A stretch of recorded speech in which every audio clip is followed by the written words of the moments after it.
Welcome to this explainer training module. Today, we're focusing on the most important tool you have, your own mind. We're going to look at how to really optimize your daily mental performance while navigating the modern corporate environment.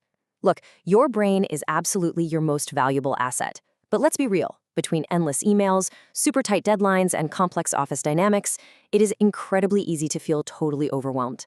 So today, we're going to unpack the psychology behind how your brain actually works so you can take back control of your focus and ultimately your workday. I want to start off by asking you a question, and I want you to be brutally honest with yourself here. When you're typing up a report, checking your phone, and kind of keeping one eye on your inbox all at the same time, are you actually multitasking, or are you just draining your brain? It's a habit almost all of us fall into, right? We genuinely believe we're being ultra-productive employees, but as you'll see, the science tells a very, very different story. Okay, let's dive into our roadmap for today.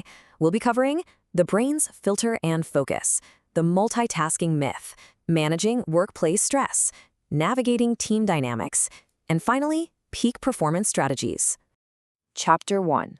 The brain's filter and focus. Our first stop is understanding exactly how our minds process the absolute avalanche of sensory data we experience in a busy office every single day. Literally every second, your senses are bombarded with millions of pieces of information. If your brain actually tried to process the hum of the air conditioner, the chatter from the break room, and the glare of your screen all at once, you'd instantly suffer from sensory overload. To explain how we survive this, psychologist Donald Broadbent proposed the bottleneck theory. Basically, your brain acts exactly like a funnel or a filter. It selectively allows only the relevant information to squeeze through into your conscious awareness, actively blocking out all that background noise. This incredible biological filter is the exact reason you can actually read a complex document in a loud, open-plan office. Now, what's really interesting here is that our attention actually operates in two completely different ways. First, there's top-down attention.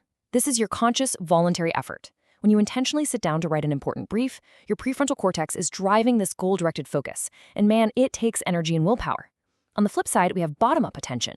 This is completely involuntary. It's an ancient evolutionary survival mechanism designed to make you notice sudden environmental changes, like a predator rustling in the bushes. The problem? Your brain treats a vibrating phone or a suddenly flashing notification the exact same way. Your focus gets automatically hijacked, no matter how hard your top-down attention is trying to work. Chapter 2. The multitasking myth. Which brings us to the multitasking myth. Listen, if we want to unlock massive productivity gains, we absolutely have to destroy the misconception that doing multiple things at once makes you a better employee. It doesn't. Human brains simply cannot multitask continuous cognitive processes. When you try to write an email and listen to a conference call at the same time, you aren't multitasking. You are actually just task switching. And this is a highly biological sequence. First, your brain has to completely stop task A. Then it has to fire up task B. Every single time you make this jump, you pay a switch cost by literally burning up glucose in your brain. This actively drains your limited energy, slows down your output, and drastically increases errors. And to top it off, you suffer from something called attention residue. So the crucial takeaway here is this: multitasking isn't just a bad habit, it is a severe biological drain on your professional efficiency. Because of that attention residue, when you switch from a spreadsheet back to an email, a portion of your working memory stays stuck on the spreadsheet. You are literally never giving 100% of your cognitive power to the task right in front of you. Actually, scratch the idea of finding some fancy new app to get more done. The single greatest productivity hack you can implement today is single tasking. By minimizing task switching, you reclaim hours of lost cognitive power and dramatically increase your daily output.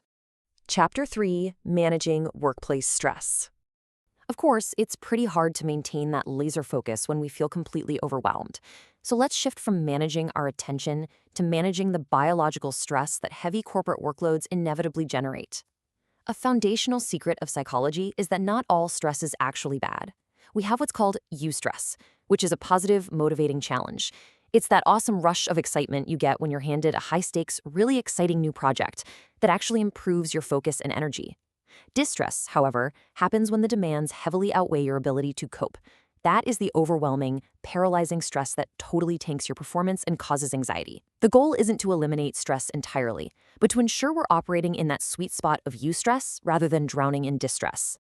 To really understand why distress is so paralyzing, we have to look at our biology.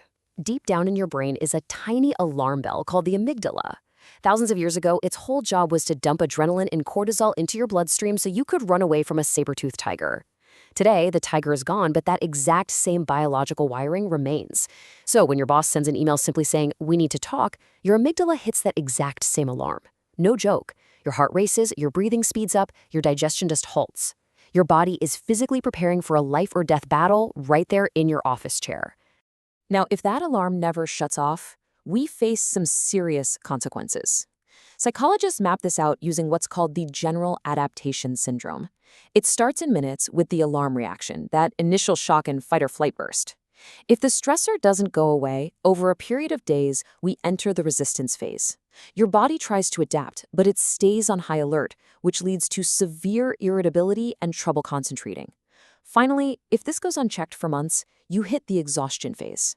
Your body's resources run completely dry. This is exactly where systemic employee burnout, chronic fatigue, and even depression take root. Chapter 4: Navigating Team Dynamics. So individual stress and focus don't just exist in a vacuum, right? They constantly interact with the people around us. Let's analyze the complex psychology behind workplace team dynamics, specifically looking at toxic behaviors like bullying. To stop toxic behavior, we have to impartially understand what actually drives it. From a purely evolutionary and psychological perspective, perpetrators bully because they perceive short-term advantages. It's often used as a really blunt tool to establish social status and dominance within a corporate hierarchy. Historically, it was used to control resources or create a false sense of in-group bonding by isolating an outsider.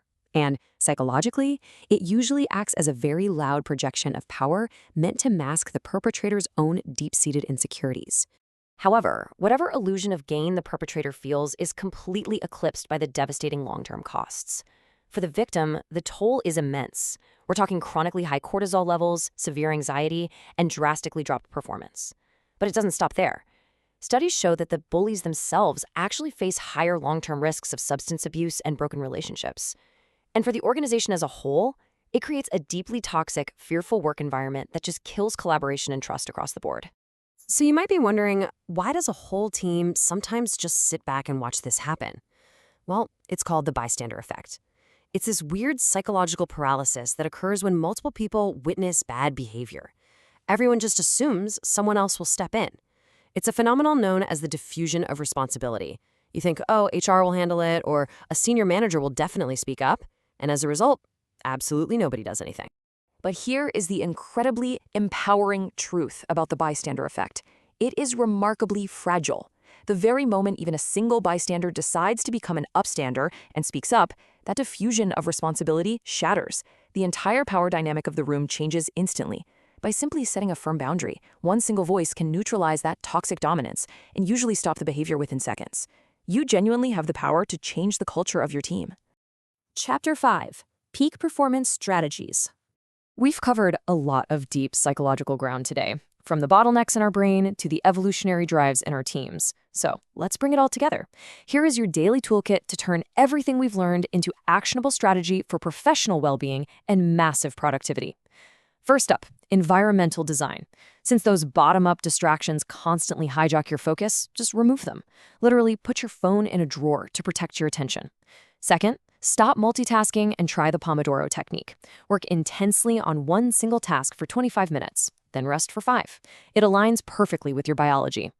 Third, manage stress through cognitive reappraisal. Reframe that scary presentation, not as a threat, but as an awesome challenge to show off your skills, shifting distress right back into eustress. And finally, practice deep breathing.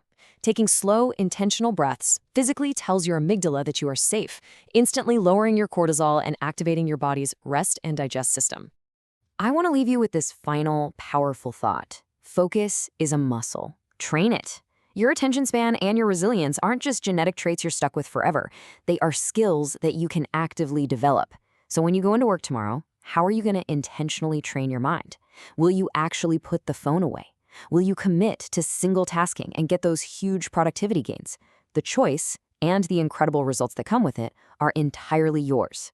Thank you so much for joining us for this explainer module. Keep training that muscle, and we'll see you next time.